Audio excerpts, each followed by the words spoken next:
na almost 60 to 70% ng mga membro ng NPA ay galing sa tribo. Dahan-dahan nilang pinapalitan ang aming mga traditional leaders. At yung mga nag-oppose, pinapatay po nila. Listahan ng mga leader at mga membro ng iba't ibang pamayanang katutubo na pinatay ng NPA. Kami po ay umaasa na mabigyan din kami ninyo ng tulong para maisulat at maisiwalat ang katotohanan sa pamamagitan po ng inyong mga pamahayagan.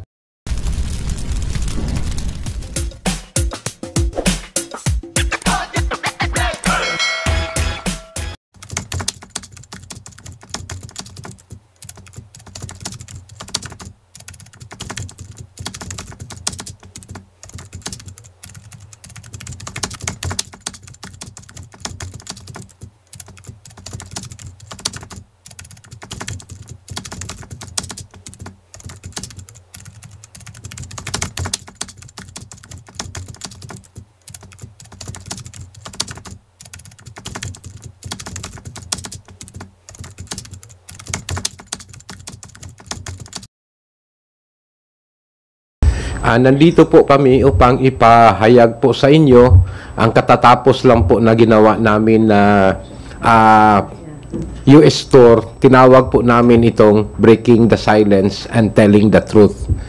Ito po ay narrative ng aming assertions as indigenous people. At ang aming pagiging biktima o tinatawag naming deception at saka ang aming continuing assertion sa ngayon. Gusto lang po naming i-clarify yung mga issues na sinasabi na ang mga the government is attacking the communities and the schools of the indigenous people. Una po, gusto namin i-clarify na meron na pong batas ang ating bansa recognizing the four bundle of rights ng mga indigenous people. Ito yung Indigenous Peoples Rights Act or RA 8371. Pinasa po ito ng batas na noong 1997. 10 years siya advance sa declaration ng promulgation ng United Nations doon sa United Nations Declaration of the Rights of Indigenous People. Gumawa po kami ng biyahe dahil gusto namin i-clarify. In 2015 po, nagkaroon po ng tour. Ang mga aktivista na hawak ng Communist Party na Alsa Lumad, Lakbay Lumad USA in 2015. Gusto po namin itong i-clarify. Una, yung term po na lumad. Una, yung lumad po ay hindi po siya tribo. Hindi po kami mga lumad. Ang lumad can also be connote na Cebuano ka na taga Cebu, di lumad ka na taga Cebu. It can also be used by Bulanons na lumad sila for Bohol. Actually, gusto nilang bitbitin namin yung pangalan na lumad dahil po merong dalawang underground organization under sa Communist Party of the Philippines affecting the IP sector. Ito yung Cordillera People's Democratic Front sa Northern Luzon at Revolutionaryong Organisadong Lumad o ROL sa Mindanao. Ayaw po naming tawagin kami na lumad at ayaw naming mapasama sa tinatawag nila na Revolutionaryong Organisadong Lumad.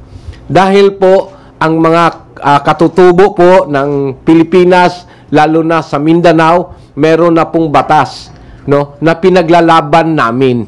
Hindi lang ito basta-basta binigay ng gobyerno, ipinaglalaban po namin ito.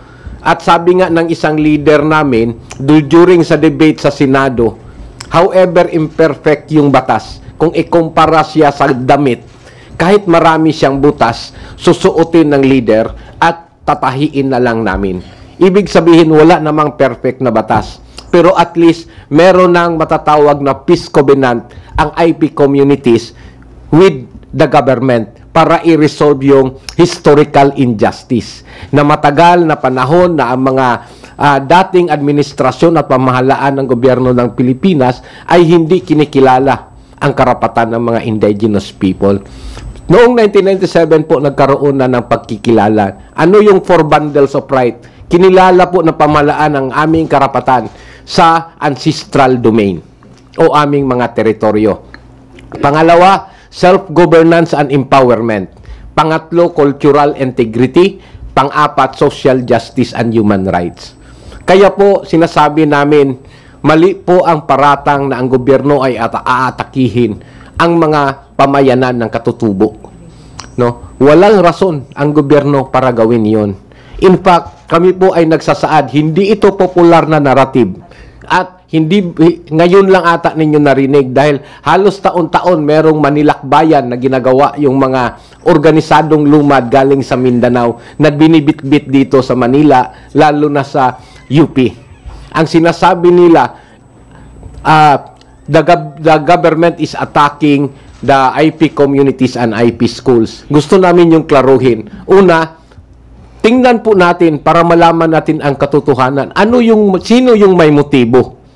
No? Ano ang motibo ng gobyerno para atikihin kami? Samantalang nagre-recognize na siya ng aming mga karapatan.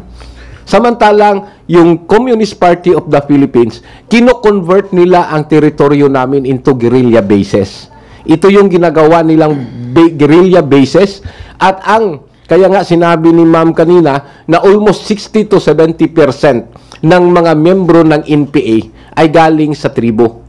Dahil nire-recruit nila ang aming mga kabataan sa yung sinasabi nilang child warrior, maging child warrior ng New People's Army.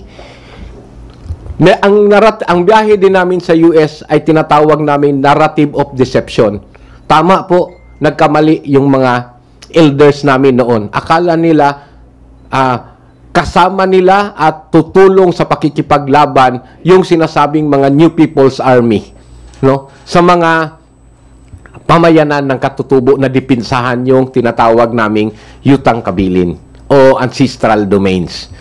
Ngayon lang namin na-realize na una, sinusuplant nila, dahan-dahan nilang pinapalitan ang aming mga traditional leaders. At yung mga nag-oppose, pinapatay po nila.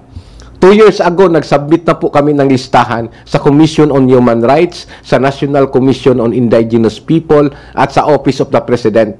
Listahan ng mga leader at mga membro ng iba't ibang pamayanang katutubo na pinatay ng NPA. Kasama na dito ang naging mayor ng mga katutubo, Mayor Labi Mampatila ng Esperanza na pinatay sa simbahan sa Butuan, Mayor ng Talaingod, Mayor Jose Libayaw na pinatay during consultation sa isang EDB project doon sa Talaingod, Mayor Dario Otasa na kanilang kinuha sa bahay doon sa Butuan at pinatay kasama ang anak.